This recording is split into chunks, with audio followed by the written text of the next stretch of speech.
Alright, so it's March. We're getting a whole bunch of new movies. We got Ghostbusters, Frozen Empire, Roadhouse, and a new Kung Fu Panda movie. We also got so many other new movies. Godzilla Times Kong came out today. I'm going to go see that tomorrow. But today, I'm going to review those three movies I mentioned: Roadhouse, Ghostbusters, and Kung Fu Panda 4. Before I do that, please make sure to go down below, subscribe, hit the like button, hit the bell if you want to never miss a video. And also tell me down below, what are your opinions on these three movies? I want to know all that and more. And with that said, we're going to get started. First off, we're going to talk about Kung Fu Panda, then Roadhouse, then the finale will be Ghostbusters. With that said, let's get started talking about Kung Fu Panda 4. Going into this one, I had no expectations whatsoever. I did not like the trailers. I didn't watch the movies before. I actually watched the first one, and then the following days I watched 2 and 3. So I have seen the whole franchise. There will be a ranking coming up, but I was never the I was not the target audience for this movie. I've heard the franchise was great. I've decided to watch the franchise. I don't love the franchise. I think it's good, but I don't love it. And the trailer to me just looked like it's a TV movie. Like, it looked like it has a plot and the pacing of a episode of the Kung Fu Panda TV show. That's what it looked like to me. And now I've seen the movie, I can confirm it is an episode of the Kung Fu Panda TV show. That is really what it is. I'm going to talk about my positives first because I don't want to sound all negative, because I did not like this movie. I'm not even going to lie, I wasn't the biggest fan of it, but of course I got to get the positives out of the way first. It's watchable. That is the biggest positive I can give it, is that there is some sequences that are fun, that are entertaining. The animation isn't all bad. Of course, it is, it's Netflix level quality, I think, but it's not awful animation. We have had better in the franchise, though. The action sequences are fine. It's cool to see Tai Lung again. It's watchable. Like, I wasn't 100% bored. Like, I didn't have to get up and walk around the theater and start hitting my head on the walls just to stay awake during this movie. But it's by no means a good movie, I don't think. I left the movie more mixed positive because the third act is mainly what the most fun of the movie is.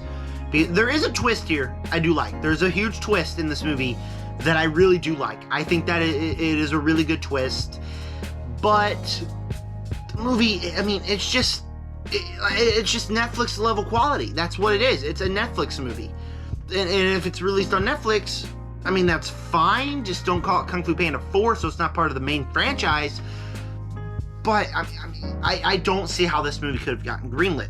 The idea for the villain, the chameleon, and going to steal all the powers is unique, but there's nothing creative or interesting about that explored in the movie. She literally has a monologue. Everybody never liked me. Nobody ever liked me. So I had to go off and steal the karate of the whole world. Like, that is literally how we learn her plot, is through that monologue, and it's not interesting. I didn't even learn she was voiced by Viola Davis until like a week later, because I didn't even notice. She's not interesting. The villain's not interesting. The plot of the movie's not interesting. Like, instantly it starts and we're getting a real quick scene, like a real fast scene of like seeing how things are, I guess now. Again, Netflix level quality. And then we go to instantly, he learns about this bad person. Oh, hey, why can't the Furious 5 help me? Because they're gone. Okay, let's go fight them. We head to our first action set piece. It's a fine action set piece. But then it just turns into the most predictable movie you will ever see. Because you got the two dads going off and trying to find Poe, because apparently this chameleon is such a bad guy. You get Poe and Awkwafina doing the Jack Black and Awkwafina stuff. I don't mind both of them, but I mean, it's just predictable things that we've seen billions of times in films before. There's nothing super interesting about it at all. It's just a by-the-book movie. It is beat by beat by beat, a movie that you have seen before. Kung Fu Panda 2, Kung Fu Panda 1, and Kung Fu Panda 3, I think are all pretty good. Like, they're 3.5 stars and up. I'm not fond of the franchise. I like the franchise, but I'm not like, oh, the franchise is the best animated franchise ever. No, but I do think they're good movies. And having this one just coming in like, oh, what's the fourth movie about? Oh yeah, it's just a cash grab. Because that's really what it is. There is no reason that this movie should have been made. Because all it is a simple cash grab. Like, oh, what's the villain we can do? What about a chameleon? Oh yeah, the chameleons can shapeshift. That could be cool. And that is cool. It can be cool. Oh, this should be good. We should get Awkwafina. And we should do the exact same plot of several movies in this franchise already. Like, literally, the third movie was about Poe leaning away from being the Dragon Warrior and becoming a teacher. This movie is about him leaning away from being the Dragon Warrior and becoming a teacher. So everything that was established in the third Kung Fu Panda movie is completely erased because we're just doing the same exact plot. And the way it goes is so stupid. Like I said, the plot twist was really good, I thought. But then, like, once it's over, it doesn't make any sense. The script doesn't make any sense. Same thing with that. When we get to Tai Lung's part, and he's like, Dragon Warrior, you useless. He chose a useless Dragon Warrior. They get into a fight, or not, Kung Fu Panda and the chameleon get into a fight. She beats him. He has Awkwafina be like, here's my staff, you know how to do it. Take him down. And by the way, the plot twist was she betrayed him for the chameleon. So, like, all of a sudden they trust each other, like, after 5 minutes of talking? Okay. And then, like, she defeats him. Tai Lung walks up to Poe and says, you're not half bad. Even though he got beat, he did not defeat this villain. So, it doesn't make sense. It's just such a simple cash grab to where they didn't think anything out. They didn't want anything to make sense. They just wanted, hey kids, here's a new Kung Fu Panda movie. Give us money. And it worked because people went to see this movie. I went to see this movie. I wasn't totally 100% bored in the theater, but it's something we've seen before. I definitely wasn't entertained as much as I should have been. And so Kung Fu Panda 4, I just wish it didn't exist. I just wish they kept with the trilogy because Kung Fu Panda 3 is a perfect ending to the trilogy. I really like Kung Fu Panda 3. I really do. And this movie just kind of, hey guys, give us money. Thanks. And so for that reason, Kung Fu Panda 4, I can't recommend. I gotta give it a D+. If you got kids, just wait till it goes on streaming on Peacock or Netflix or whatever it's going on. Because I'm sure they'll sit down and they won't be bored. But, I mean, I gotta give this movie a D+. It's just not good. I wasn't crazy about it. Like I said, I was mixed positive leaving the theater, but like a day later, I was instantly like, what happened there? And it's just such a forgettable and cash-grabby movie. Moving on to Roadhouse, because I really did enjoy Roadhouse. This is a remake of the movie starring Patrick Swayze from the 80s. Jake Gyllenhaal, one of the greatest actors of our time, is starring in it. So, I mean, hopes are already high, I guess. But then it all went spiraling down. I mean, they put the movie on Amazon Prime, not in theaters, which I controversially think is a good decision. They apparently used AI voices. Some report came out. I think that was debunked, but apparently, like, there's a bunch of development hell stuff going on with this movie. And so, like, it would have been perfectly explainable if it wasn't good. But I genuinely had a blast with this movie. Like, this is one of my favorite movies of 2024 right now. Granted, 2024 has not been a great year. Not at all for the first 3 months. This is one of my favorite movies of this year just because of how much fun I simply had with it. This movie was a blast. The action sequences are explosive and feel like they're from a video game. Like, you feel every punch, like it's explosive. You feel the movements. Like if somebody gets punched here, you feel like you just got punched yourself. And so it's just, I don't think I've seen action sequences done as unique as I have seen action sequences done in this movie. Like, it was such a cool experience sitting down and watching this movie and being like, oh, okay, oh, did I just move? Because you got, oh, okay, yeah, we're moving now. Because it's just like, it's that movie where you got to get up and say, get him, Jake, fight him, box him. I mean, it was like 2:30 in the morning when I watched this movie, so I wasn't like that, but it's just that kind of movie. It's such a hype movie. It's a movie that you can watch while working out because, like, the action sequences are just so fun, and they're so explosive, and they're so unlike anything I've ever seen before. The cast, obviously, a lot of people are saying, like, the cast besides Jake Gyllenhaal and maybe Conor McGregor is terrible. I really like the cast. Jake Gyllenhaal obviously is great. He's one of the best actors of our time. Conor McGregor is a freaking blast. Like, he steals the show. Every scene he's in is just so fun and encapsulates what this movie is. Post Malone, barely in the movie. Like, I think he was like in the very beginning scene. And that's it. Like, that's all he was in. The rest of the cast is really fun too. The movie is funny. I didn't think it would be this funny to where I'd be chuckling every like 5 minutes. Oh, that was funny. Oh, that was pretty charming. Because it genuinely can be funny. Like, Jake Gyllenhaal is such a nice, likable actor to where every character he is, you're just rooting for him. And like, he's just funny, and the character he's playing is charming, does wisecracks, it's fun. This is what I call a summer, not a summer blockbuster, but this is what I call a summer streaming movie, if that makes any sense. Because I don't feel like this would be great in theaters. Like, watching the movie, I couldn't imagine myself sitting in a theater paying money to go see this one. But sitting from the comfort of my couch, watching this movie, it's a blast. Like, it's really fun. And that's exactly what the goal was here, was to make a Roadhouse movie that is just fun, with explosive action sequences, with great cast. I mean, I just had a blast with the movie. I think it's one of the most fun movies that released this year. I highly recommend Roadhouse. The script, it's not perfect, obviously. There's several moments where, I mean, scenes don't make sense. Characters are acting in ways that they wouldn't naturally do in real life. But I mean, it's forgivable because it's stupid, it's fun. I mean, it's just a real blast of a film. Like, I just really had a blast sitting down. I actually kind of want to watch the movie again just because of how explosive and entertaining the film actually is. And so, I mean, this is exactly a movie made for me. They knew exactly what I wanted out of a Roadhouse movie, and they gave it to me. It doesn't need to be titled Roadhouse. It doesn't. I mean, I haven't seen the first Roadhouse. Probably should get on that, but, I mean, I don't feel like it needed to be titled that. It could just be titled anything, and I would still watch it because Jake Gyllenhaal action movie, and it's still a blast. But I guess they did Roadhouse because if they were going to release it in theaters, it'd make money. But they didn't release it. It's all a confusing thing. Like I said, I don't mind that it wasn't released in theaters because it was fun to watch from the safety of my couch.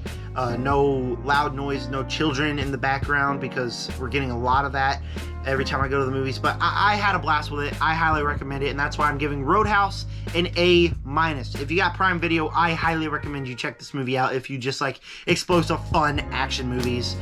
Alright, our final movie we're going to talk about today is Ghostbusters Frozen Empire. I just saw the movie, what day is it? It's Friday is the day I'm filming this, so I saw this Wednesday. I saw it 2 days ago, and I gotta say, I was looking forward to it. The first trailer wasn't good, but the other trailers I thought hit the right notes of nostalgia. I was never a Ghostbusters fan until like I rewatched them, and then I started to like the movies a little bit more.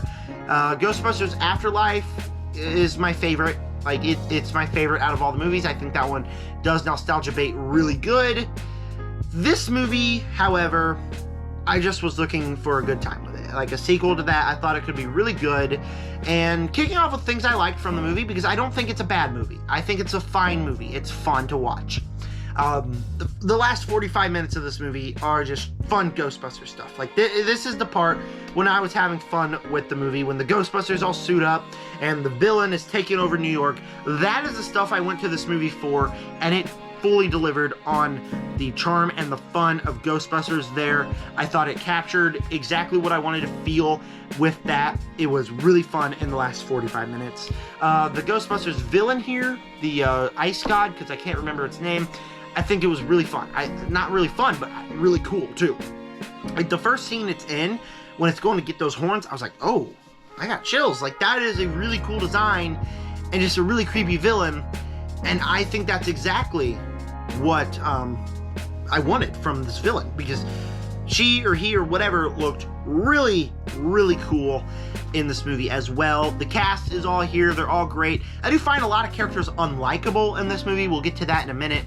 But obviously the cast has returned, and they're all really good in the movie as well. McKenna Grace is great. Finn Wolfhard, he doesn't have anything to do, but he's fine. Paul Rudd is fun. The original Ghostbusters, they're fun. Like, it's just, for the last 45 minutes, this is exactly what I wanted the movie to be. And I just had a blast with the last 45 minutes. Like, the moment the main ghost plotline is in effect, I really enjoyed the movie. Unfortunately, the first hour and 15 is so scatterbrained that I started to get bored watching the movie. The movie, it's like a video game. If I describe it, I describe it as a video game. You get these, all of a sudden, these side plots to where, like, Winston's telling you to go do something, and then this character's telling you to go do something. It feels like I could have a remote in my hand and control a character and walk up to him, press a button, and he tells me a mission. That's a side mission that you complete throughout the game. Like, that's genuinely what all these things felt like. And I don't remember a single one of them being that interesting or being something that is fully completed. It's just like a side mission. Once you complete the main missions, its story's over. You can go back and you can play the fun stuff. Like, that's genuinely what some of it felt like in the beginning of the movie for the first hour and 15. Because you're all of a sudden getting these random side plots that are just so shoved in here to make this feel, or to make this be a movie. Because it's really doesn't have enough to be a full 2-hour movie. Because it just shoves so much stuff in there. And it feels like a video game. On top of that, a lot of the characters aren't likable. I mean, I like Paul Rudd, I like the mom, I like the original Ghostbusters, but the two kids, I think, are just really unlikable. McKenna Grace, Finn Wolfhard, don't get me wrong, they're great actors. They're good in the movie for what they are. But the script makes McKenna Grace be like, oh, she goes to jail, and then she's bad-talking the mayor because she's 15, can't be a Ghostbuster. I understand that. But then all of a sudden, she destroys something, protecting, like, she destroys a ghost that was that was part of an ancient monument or something. It's hard to describe. It's can I describe this, please? Okay, thank you. It was a ghost that can take the form of anything, and he took a library lion. There we go. Now I did it. Anyways, and she destroyed it, and then everybody's like, oh, bad, you can't do that. And then she's just like such a snooty little brat to everybody around her.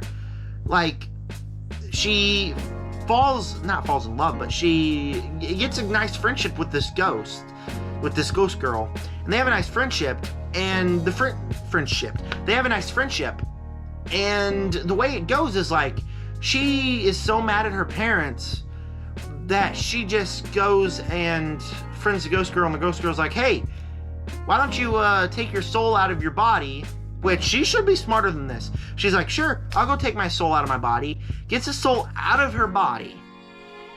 And that is how that, the bad guy can possess her and destroy the orb and get free. Like, there's so many flaws wrong with the writing there. And on top of that, it just doesn't feel like the character would do something like that. I mean, it's just like, she's just so unlikable in the movie, and like, I couldn't believe I was actually like, is she actually doing that? Is that actually what we're doing here? It was just really confusing, and yeah, I could have probably explained that way better, but I mean, whatever. There's a nice bit of lore here with the bad guy. Like, there's this whole subplot of this bad guy, he and these firebender people have a feud going, and I thought it was a little weird watching in the theater that was just in the movie to become this firebender guy, apparently, and the control fire. Like, I thought that was really weird sitting in the theater. Thinking about it, it just more feels like, hey, a day in the life of the Ghostbusters, am I right? They encounter weird things like that. So it doesn't really bother me, but I mean, the script's all over the place. It feels like a video game. The first hour and 15 minutes are almost boring. Like, they're just not entertaining enough to last a Ghostbusters movie. The last 45 minutes are all I wanted. The ghost is great, the original cast, and the returning cast is great. I mean, it's everything I wanted to be in the last 45 minutes, but the first hour and 15 minutes, man, the script was just rough, felt like a video game, and I mean, it's just a Ghostbusters movie that's not really my favorite. I don't think it's bad. I think it turned itself around and became it's an alright movie. I think it's good. It's not Kung Fu Panda 4, where I left the theater mixed positive and I just can't stand the movie anymore. I enjoyed it, but I mean, it's definitely flawed. So Ghostbusters Frozen Empire is getting a B-. I mean, I know I spent a lot of time complaining about that movie, but you gotta understand the last 45 minutes was pretty great. So that's it for this video. I'm gonna have a Kung Fu Panda ranking coming up, and then after that a Ghostbusters ranking, seeing Godzilla x Kong tomorrow, so I'm gonna have a review for that, and then I'm gonna have a Monsterverse ranking. There is a whole lot of videos coming up. Thank you guys for clicking on this one. Let me know down below, what did you guys think of Ghostbusters Frozen Empire, Roadhouse, and Kung Fu Panda 4, if you've seen all three of those movies. I highly recommend you watch Roadhouse. I really had a blast with that movie. While you're down there, subscribe and like button and hit the bell so you never miss another video. And with that said, subscribe, join the Nerd Army. Peace out.